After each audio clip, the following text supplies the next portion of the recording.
Now that you have all of your tools and equipment, in this lesson we're going to talk about the shooting basics for product photography, including tethering, lighting, and camera settings.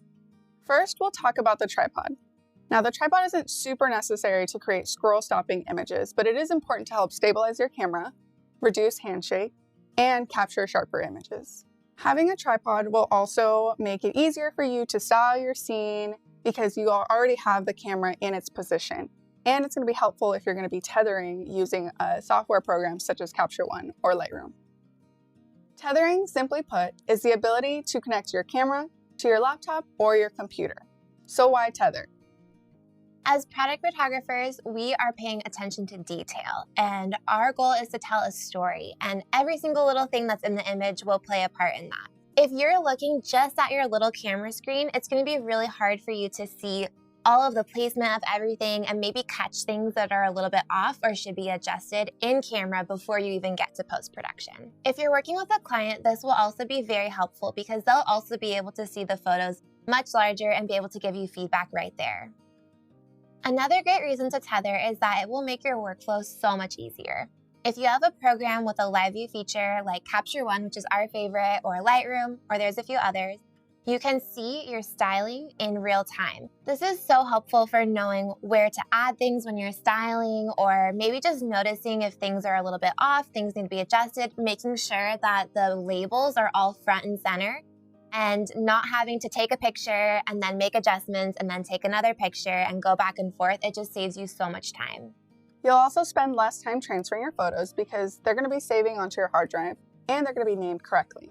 Whether you're shooting outside or indoors, you want to make sure that you have complete control of your camera settings. So if you're shooting in automatic mode, you're essentially telling the camera to choose it all for you, and sometimes it doesn't get it right. Your focus might be off, the colors might be off. While automatic mode may be convenient, shooting in manual mode will help you understand how powerful it is to have full control of your settings and will help you avoid any unnecessary retouching. Then there's image format. Image format is the file format that your camera stores in your memory card or on your hard drive if you are shooting tethered. We recommend shooting in RAW because this is the format that stores the most information and will be really helpful when you're retouching. If you don't have the RAW format available, make sure that you're selecting the less compressed image format. The next three settings are going to be key for creating high-quality product photography work. First is aperture. Aperture controls how much light your camera receives and also determines the depth of field. Depth of field is the distance between the nearest and the furthest points in your image that appear in focus. The larger your aperture is, the more light that comes through your image and the shallower the depth of field will be. The smaller the aperture, the less light that will come through to your camera and the wider the depth of field will be. Aperture is measured in the f-stop system, which is a little bit counterintuitive. The smaller the number, the larger the aperture, and vice versa. In product photography, you'll typically want to select a higher aperture, such as f11 or f13, and this is because you'll want to capture as much detail as possible and the full depth of your scene. Next is shutter speed. A slow shutter speed will allow more light into your camera and will produce a softer image. When shooting with strobes, you'll want to select your shutter speed based on the sync speed of your camera. Your camera shutter is like a door, so if your shutter is closed as your flash is firing off, you're going to produce a darker image, which is why it's important to make sure that your camera and your flash are synced up so that your light fires off when your shutter is open. Most cameras have a sync speed of 1/125th of a second to 1/250th of a second. You can find the sync speed by checking the manual of your camera. Ours is 1/125th of a second. This could change from camera to camera. Be sure to take some test shots because if any black banding is showing up in your images, then that means you probably want to adjust your shutter speed.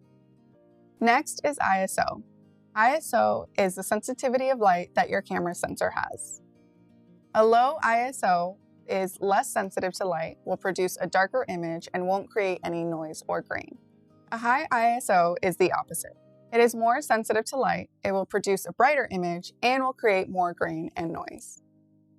Strobes can be really powerful, so in product photography, we recommend that you shoot with a lower ISO so that you don't overexpose your images, you capture more detail, and you don't get any of that noise or grain. For our shoot specifically, we're going to be shooting at an ISO of 125.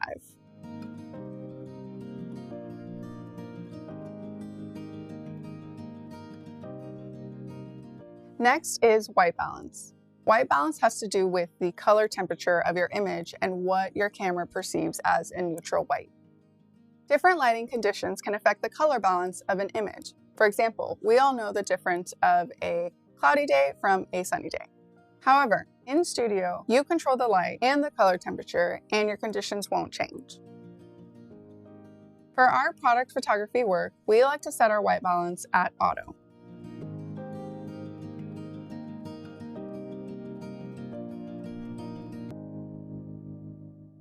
And we also like to use a gray card because this is how we're going to select the color temperature later in post-production.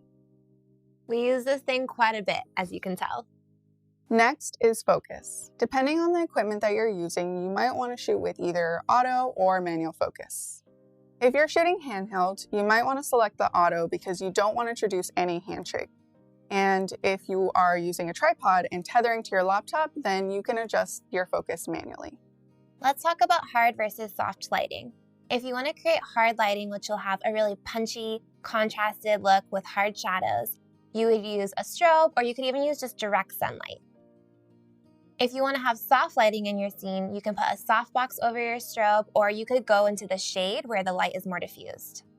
Soft lighting comes from a larger source, so the light is more spread out and diffused, and hard lighting comes from a smaller, more direct source so that the light is more intense. There isn't really a right or a wrong when it comes to choosing what kind of lighting to use. It really comes down to what do you want to communicate through these images. For us personally, most of our work, we love to use hard light because, like I said, it's punchy, it's contrasted, and we actually love to play with shadows almost like a prop within our photos. So we'll play with the placement and we'll use them to add an extra element into the image that is just kind of unique and fun.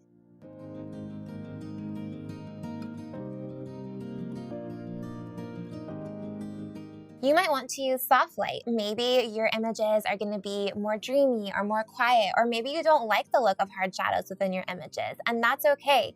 The best way to figure out what kind of light you want to use is to experiment and try all different kinds and see what you like best and what is best for your style. One of the best ways to enhance the lighting in your image is to use a white card to bounce some light back into the scene. This can be used if one of the areas of your image is a little bit too dark or if the shadows are just a little bit too contrasted.